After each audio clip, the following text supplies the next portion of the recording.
Hello guys, good day sa ating lahat. Welcome back to my channel.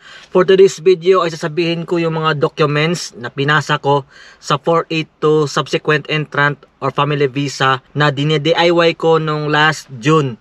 Bago ako mag-umpisa guys, ay disclaimer lang po. Lahat po ng sasabihin ko o mga info or documents na mababanggit ko ay base lang po sa aking experience at hindi po ako agent. O sinishare ko lang po ito para makatulong sa mga kababayan natin na nagbabalak na mag-DIY nitong family visa. Itong 482 subsequent entrant guys ay or tinatawag nilang family visa or partner de facto visa ay isang visa na in-apply ng separate para pahintulutan ang partner or membro ng pamilya na madala dito makasama sa primary visa holder. Ginawa ang visa na ito kasi ayon sa pag-aaral ng government dito sa Australia ay hindi nagtatagal yung mga temporary skilled worker. O pinipili pa rin nilang bumalik doon sa bansa kung saan makapiling nila yung mga pamilya nila. Ito ang mga documents o requirements para sa 482 subsequent entrant natin or family visa or de facto partner visa.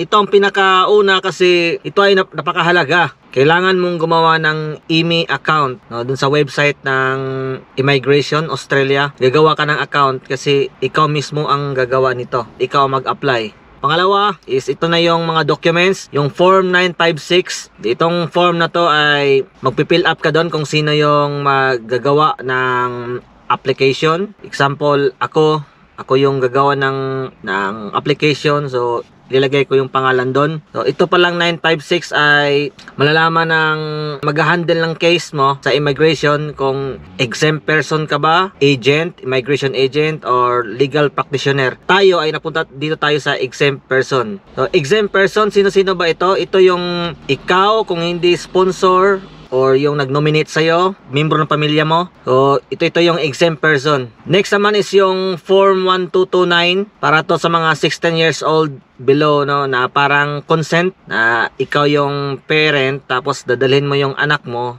i-fill upan mo. Next naman is yung Form 47A para sa mga 17 years old above.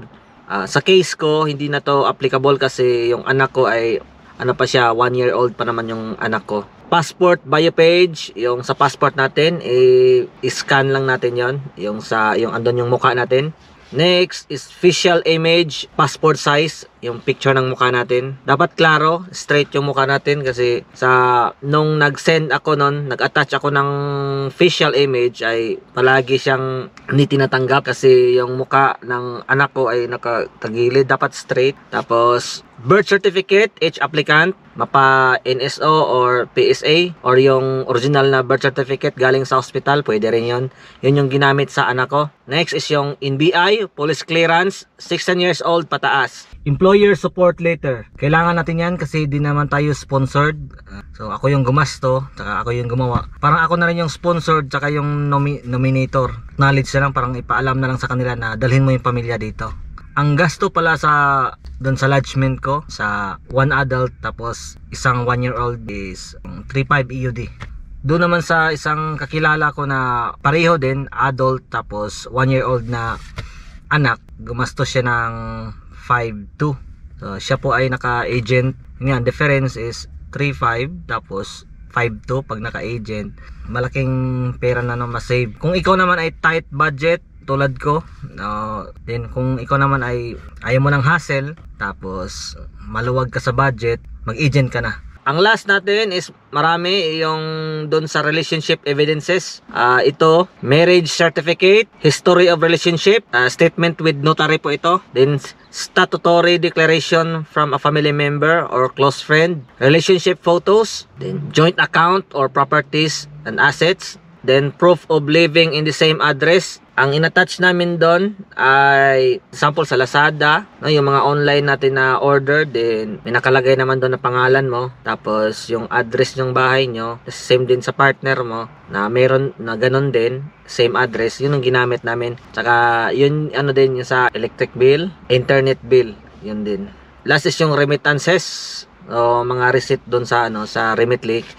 Screenshot ko lang, tapos kina-compile ko siya, naka-PDF lahat ng So lahat ng ito guys ay lahat naka-PDF. Additional lang guys, kung hindi kayo kasal tulad namin, so kailangan na malakas yung relationship evidences natin na documents. So siguro itong nabanggit ko na 6, so panigurado na lang guys para yung immigration agent na mag-handle ng case nyo ay wala nang patupik-tumpik pa. So diretso na maano yan agad, approve agad. So yung sa akin kasi, nung na-send ko na yung application lahat-lahat, mga ilang minutes, siguro 5 minutes, okay, nag-email agad yung immigration na nagbigay na sila ng HAP ID para sa medical. So yun yung lahat guys. Sana ay meron kayong nakuha na idea or tips para dito sa video ko. Kung meron kayong mga katanungan or mga clarification, i-comment nyo lang sa baba para pag-usapan natin. Maraming salamat mga bay. Mabuhay po kayong lahat. Thank you very much. Shout out Calderon family dyan sa Geelong.